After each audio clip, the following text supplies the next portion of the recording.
Continuation. ஆனால் tragedy என்னன்னா, சொசைட்டியில் இதை மாதிரி ஏற்றி கேட்கும் போது உனக்கே எந்த வம்பு அப்படின்னு வீட்டில் இருக்கவங்களும் சரி, வெளியே இருக்கவங்களும் சரி, போலீஸ் ஸ்டேஷன்லையும் சரி, கோர்ட்லேயும் சரி, அதுக்கெல்லாம் வேறு வேறு ஆள் இருக்காங்க, அவங்க பார்த்துப்பாங்க அப்படின்னு ஒதுக்கி வைக்கிற மாதிரியே இன்றைக்கி ஒருத்தர் கமெண்ட் போட்டிருந்தாரு பாருங்க.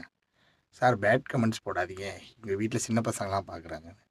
நான் பேட் கமெண்ட்ஸ் எங்கே போட்டிருக்கேன்? பேட் கமெண்ட்ஸ் போடுறவங்களாம் அவர் போய் சார் இப்படிலாம் போடாதீங்க, எப்பா தம்பிகளா இப்படிலாம் போடாதீங்க, அவர் காமெடியாக என்டர்டெயின்மெண்ட்டாக ஏதோ ஒரு வீடியோ போடுறாரு, நீங்கள் எப்படிலாம் போடக்கூடாது தப்பு அப்படின்னு எல்லாரும் ஒரு பக்கம் அந்த பக்கம் கமெண்ட் ஒரு 2 செகண்ட் தானே ஆகும். கொஞ்சம் டைப் பண்ணி எப்பா இதெல்லாம் போடாதீங்க தப்பு, பசங்களாம் பார்த்துட்ருக்காங்க அப்படின்னு நீங்கள் அங்கே போடாமல் என்ன ஏன் பேட் கமெண்ட் போடுறீங்கன்னு ஒருத்தர் போட்டிருக்காரு. நான் எங்கேயாவது பேட் கமெண்ட் போட்டிருக்கேனா பாஸ்?